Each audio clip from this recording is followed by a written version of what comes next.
I can introduce him simply by saying he is one of the most honest individuals I have ever met in my life. Ladies and gentlemen, the heavyweight champion of the world, to me, Muhammad Ali.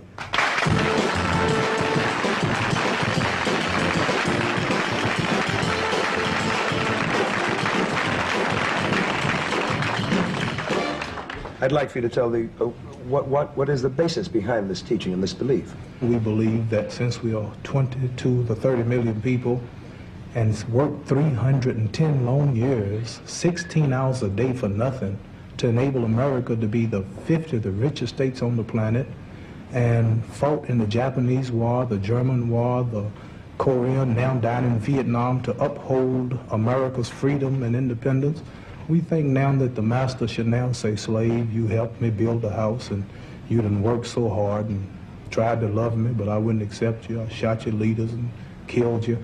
Now that you're free and educated now, here, take a few of these states, go back to Asia and Africa now that you're educated, and build a government for yourself and give us a good send-off. And we think this is the solution. Will you welcome, please, Muhammad Ali.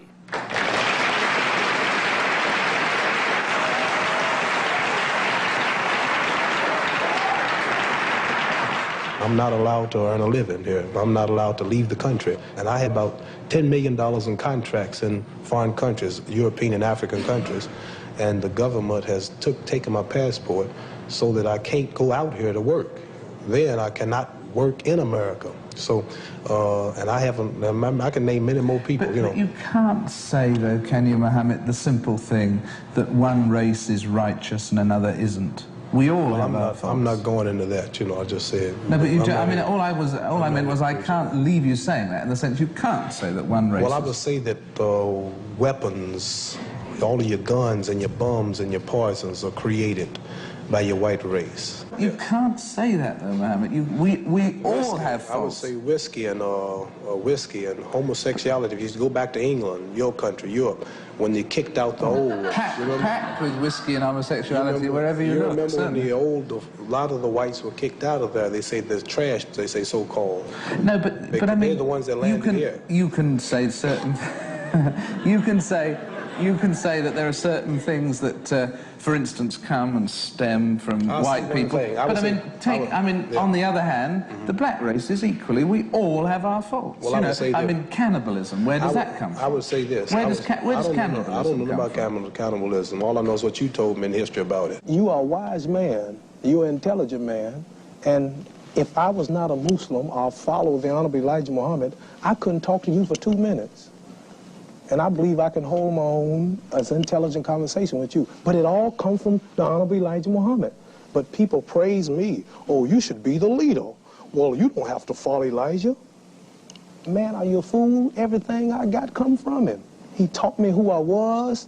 He made me proud. He made me fearless. He made me love my own. I've turned down millions and to keep from selling out my people. The beautiful name Muhammad Ali. I now have 56 Muslim invitations by governments.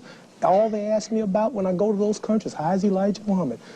You believe something which I happen to know isn't true. Now hold it. See, what is it that I believe? You believe it's not true. You believe that the entire white community is your enemy. I happen to know it's not your enemy. I doubt if there's anybody in this room who is your enemy. I tell you what. But I do believe that just as Hitler persuaded all the Germans to believe that all the Jews were their enemy, that the people are engaged in spreading this kind of virulence, and that some very, very sincere people get caught up in it. You're an example of it. It was very early on that I recognized that no board inquiring into his intellect could ever sincerely have come to the conclusion that he was too dumb to be drafted, because he was a very bright guy. 22 million black people in America. Who would you say our everyday common enemy is? What other country or what nationality?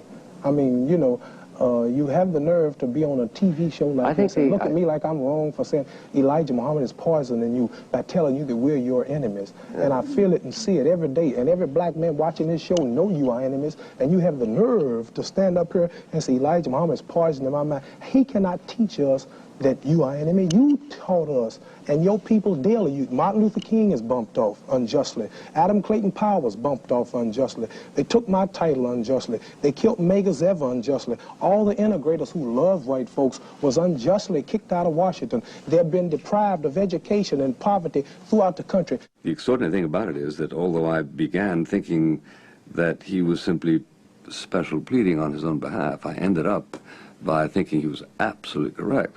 Now, don't say I hate you now. Don't say that. I know now. I was going through Mississippi on a college tour not long ago. Stopped at the filling station. They have a long limousine. You know, I pulled through, and I traveled in it because a lot of times I don't like to fly. And the fella came out. He said, "What must I give you, boy?" And had a fella with me. He said, "Boy." I said, "Shut your mouth." Restroom? Well, I don't think it's working. I said, "Thank you, sir." I'm not gonna stand up. I'm the champ of the whole world. You want me to fight for America and I can't even use the toilet. You want me to, what you talk, I wasn't gonna do that,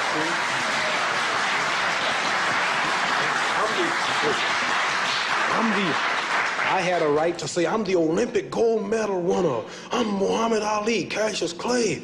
And he's mad. He called the highway patrol, and Klansmen might be around. I'm way back in there by myself, and I can't box that good, you understand? So to avoid that booby trap, I said, "Shut your mouth. We'll go down the highway and find a place we can go." We went a little farther, and we were welcomed in another one. So what I'm trying to say is, like, I know where to go and where not to go.